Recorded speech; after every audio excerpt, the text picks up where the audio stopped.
안녕하세요. 오늘 어린이 주일을 맞이하여 훌륭한 양육이라는 제목으로 말씀을 드리고자 합니다.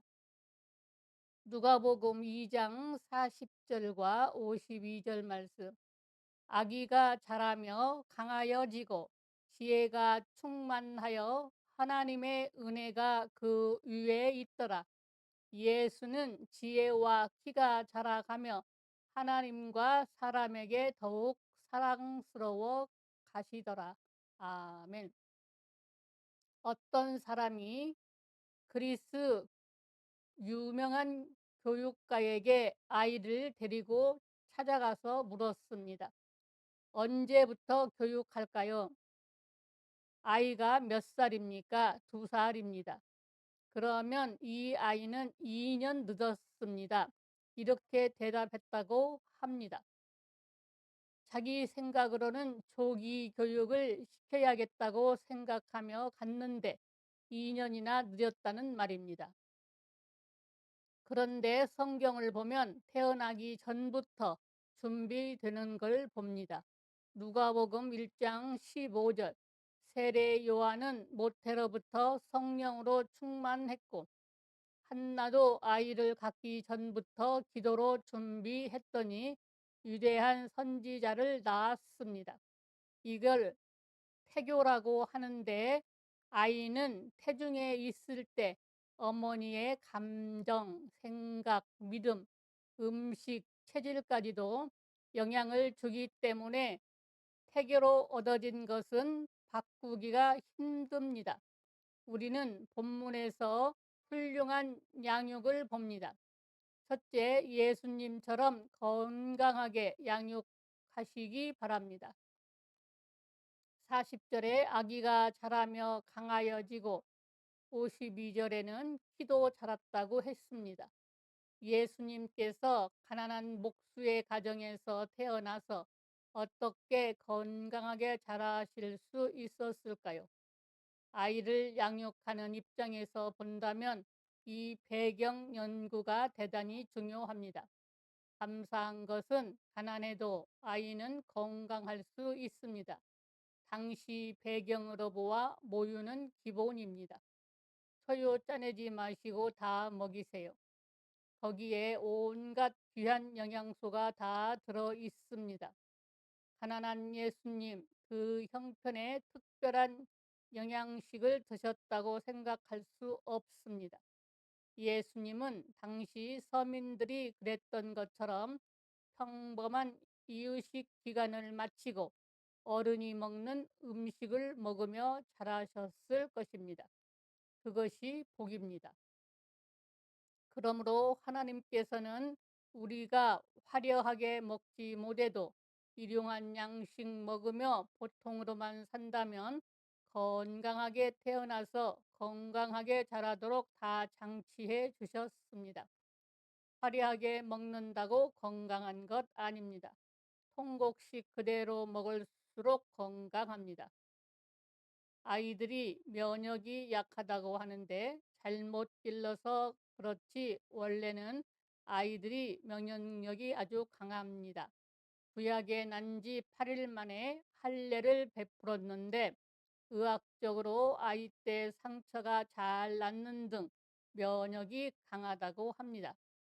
어릴 때는 다쳐도 속히 낫고 흉터도 없어지고 얼도 들지 않습니다.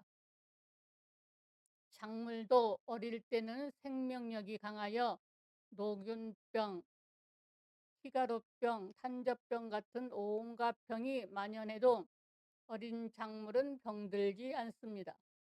병들지 않게 약을 품고 나왔기 때문입니다.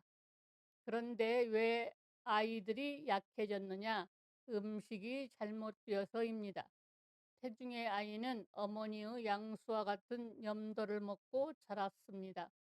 그뿐 아니라 태아는 양수 속에 떠 있고 태아의 코와 귀 안에까지 양수가 차 있어 효과적으로 고막에 소리를 전달받고 자랍니다. 양수는 0.9%의 소금물입니다. 인체는 유기 미네랄뿐 아니라 무기 미네랄이 필요한데 염성이 부족하면 잔병치레하면서 자라게 됩니다. 연구 발표에 의하면 아이들을 어른과 같이 염도로 먹이면 신체와 뇌가 발달해서 잔병도 없고 골격이 튼튼한 장군 체질과 공부도 잘하는 천재가 된다고 합니다. 백혈병도 오지 않고 백혈병으로 피를 토하다가도 소금물 먹이면 낫습니다.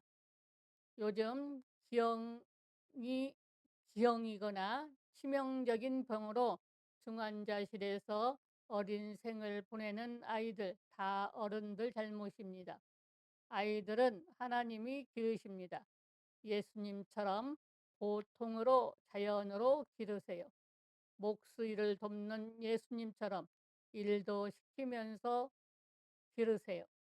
그리고 생활 수준이 높아도 가난한 아이들과 비교되지 않게 양육하시기 바랍니다. 어른들이 잘못만 하지 않으면 아이들은 우리 기대보다 훨씬 더 건강하게 자라게 됩니다. 두 번째, 예수님처럼 지혜와 지식으로 충만하게 양육하시기 바랍니다. 40절에 지혜가 충만하며 52절에 지혜와 키가 자라가며 어떻게 자라셨기에 이렇게 지혜로우셨을까요? 하나님의 특별한 은혜가 있었겠지만 우리는 당시 유대인들의 교육적 배경을 무시할 수 없습니다. 먼저 유대인의 가정은 회당의 공식 예배와 아울러 가정 예배를 중요하게 여겼습니다. 특별한 교육이 없더라도 가정 예배만 잘 드려도 아이들 신앙교육 부족함이 없습니다. 어른을 공경하고 가정의 질서도 서게 됩니다. 그리고 당시 유대인들은 탈무드를 읽으며 자랐습니다. 탈무드는 유대 5,000년 역사의 지혜서입니다. 유대인들이 태어날 때는 우리와 같지만 탈무드를 배우기 때문에 그들을 따라갈 사람이 없습니다. 왜 그럴까요? 탈무드는 성경을 기초로 하되 그 교훈이 대부분 우화 중심으로 되어 있습니다. 그래서 탈무드의 교육이 어린이들에게도 쉽게 다가와 두뇌의 연상작용을 일으켜 잊혀지지 않습니다. 인간의 뇌는 의미와 연상작용을 통해서 기억되도록 설계되었습니다. 그러므로 몸이 건조한 지식은 뇌가 기억하지 못합니다. 전화번호 가르쳐주면 그냥 잊어버립니다. 어린이는 낱말이나 문구에 대한 개념이 없기 때문에 몸이 건조한 설명으로는 그 뇌에는 지식을 받아들일 수 있는 인식 파일이 깔려 있지 않습니다. 그러나 재미있는 이야기라든지 충격적인 사건들은 잊혀지지 않습니다. 우리 어릴 때는 국어 문법보다 이야기 중심의 국어책이었습니다. 그래서 자연스럽게 한글을 익혔는데 요즘 초등학교 1학년에는 첫 장부터 국어 문법이 나옵니다. 아이들 기죽일 일이 있나요? 그것이 가장 초보이겠다고 생각하는 어른들의 착각입니다. 지성적인 아이들은 그래도 소화할 수 있지만 감성적인 아이들은 첫 관문에서부터 흥미를 잊어버립니다. 모든 것들을 연상화시키고 의미화시키시기 바랍니다. 문법은 글을 익힌 후에 해도 됩니다. 전화번호도 연상화시켜 외우고 언어나 외국어도 연상법으로 외우면 수십 년이 지나도 잊지 않습니다. 이것이 예수님 시대의 탈무드가 주는 교육입니다. 지혜만 자랐을까요? 예수님은 지식도 충만했습니다. 누가복음 2장 46절로 47절에 사흘 후에 성전에서 만난즉 그가 선생들 중에 앉으사 그들에게 듣기도 하시며 묻기도 하시니 듣는 자가 다 그 지혜와 대답을 놀랍게 여기더라. 듣기도 하시고 묻기도 하시니 여기에 깊은 의미가 있습니다. 주입식 교육으로는 부족합니다. 자꾸 왜라는 질문을 하도록 습관화시켜야 합니다. 유대인들은 그 교육법을 하브루타라고 합니다. 하브루타란 히브리어로 친구라는 뜻에서 나온 말로 둘씩 짝을 지어서 서로 질문을 주고받으며 논쟁하는 토론식 공부법을 가리킵니다. 친구의 말을 받아 의문난 점을 질문하고 그 주제에 대해 깊이 파고드는 이런 심화 학습이 대단히 중요합니다. 유대인 부모들은 아이들이 집에 오면 먼저 하는 질문이 오늘 학교에서 무엇을 배웠니? 어떤 질문을 했니? 하고 물어본다고 합니다. 우리나라는 질문하면 건방지다고 낙인을 찍지만 유대에서는 그것이 자유로운 학습 방법입니다. 매사에 호기심을 가지고 삽니다. 토론에서 얻은 지식들은 평생 잊혀지지 않습니다. 그래서 복습과 예습이 중요합니다. 특히 예습은 문제를 가지고 고민하기 때문에 선생님이 가르쳐주는 순간 내 지식이 됩니다. 유대인은 하브루타의 토론 문화를 평생 실천하며 삽니다.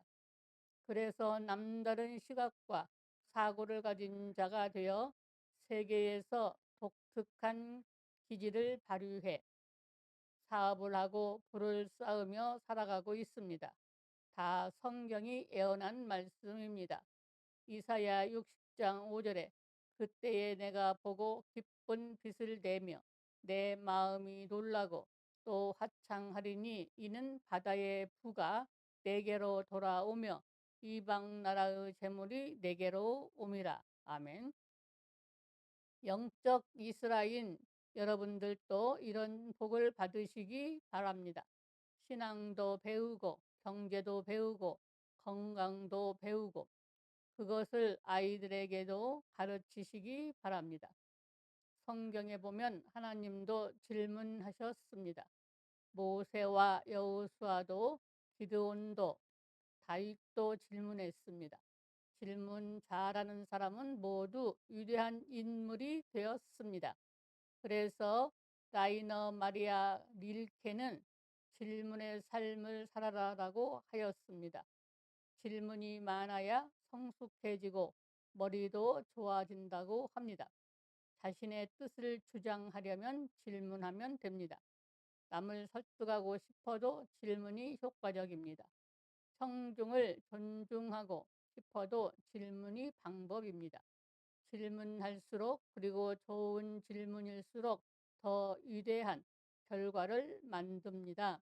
질문을 많이 하면 처음에는 바보 취급을 받지만 마지막에는 성공합니다. 세 번째, 예수님처럼 은혜롭고 사랑스럽게 양육하시기 바랍니다. 40절에 하나님의 은혜가 그 위에 있더라. 52절에도 하나님과 사람에게 더욱 사랑스러워 가시더라 했습니다. 예수님 은혜로 충만하셨습니다.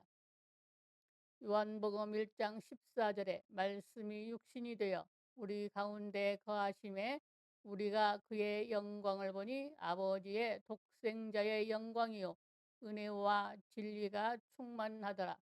요한복음 3장 34절에는 하나님이 보내신 이는 하나님의 말씀을 하나니 이는 하나님이 성령을 한량없이 주심이라 했습니다. 그러기 위해서 늘 예배하는 아이들로 기르시기 바랍니다. 공부해야 한다고 신앙은 나중에 하라고 하면 그 아이는 영원히 불신자로 자라기 쉽습니다. 그리고 예수님처럼 봉사와 섬김을 가르치시기 바랍니다. 사랑하는 것이 내가 사랑하는 길입니다. 나폴레옹은 무력으로 정복하려다가 실패했지만 하나님은 사랑으로 세계를 정복하셨습니다. 이웃 나라와 사이좋게 지내며 침략하지 아니하고 예수님 정신으로 나라를 다스리면 한없이 강대국으로 발전할 터인데, 조금 힘이 생겼다고 타국의 역사를 바꾸고 간첩을 보내고 무력을 쓰는 등 온갖 방법으로 정복하니까 함께 멸망하는 것입니다. 적이 우리를 침략하는데 하침만 해서는 안 되겠지만 기본은 항상 열려 있어야 합니다. 사랑하는 여러분, 이 순간에도 세상에 태어나 보지도 못하고 죽임을 당하는 아이들이 얼마나 많습니까?